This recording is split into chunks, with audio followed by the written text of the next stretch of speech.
Meanwhile, Israel is claiming that it will be able to destroy Iran's military production industry in the coming days. However, this is happening while the Israeli Prime Minister is facing the heat from the opposition as missiles and drones are increasingly piercing through Israel's defenses. So Israel's problems compounded as Iran-backed Houthis say that it launched a salvo of ballistic missiles against sensitive targets in southern Israel, in coordination with Iran and Hezbollah. Earlier, 4 IDF soldiers were killed in a clash with Hezbollah in southern Lebanon.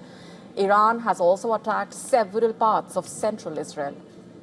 And in this backdrop, the leader of opposition accusing Netanyahu of virtual defeat over his failure to win the West Asia war. In fact, he mocked the Israeli Prime Minister's inability to achieve regime change in Iran and urged the people to acknowledge that Netanyahu cannot achieve any strategic goal.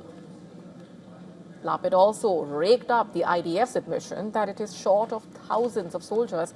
He also cried foul over the allocation of $255 million to ultra-Orthodox programs and institutions at a time when Haredi men are exempt from conscription. Listen to this.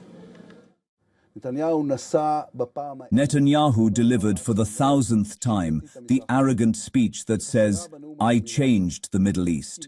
There was one word missing from that speech, almost. You almost changed the Middle East. In the end, it always turns out that it hasn't changed. On the other hand, Netanyahu signaling his intent to continue the war. Even as Tehran's retaliatory attacks continue, he claimed that the Iranian government is weaker than ever before. So far, the IDF has claimed to have conducted 10,000 strikes on 4,000 targets in Iran. We will continue to crush the terror regime, fortify the security belts around us, and achieve our goals.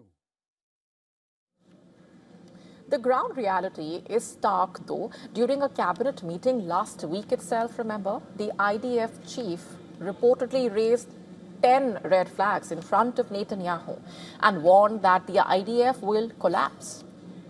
As per Channel 13, he stated that the IDF will not be ready for its routine missions in the near future, and its reserve system will not last. Israeli military spokesperson, meanwhile, revealing that the IDF is short of 15,000 soldiers, including 7,000 to 8,000 combat soldiers. He said more forces are required in West Bank, Lebanon, Gaza, as well as Syria.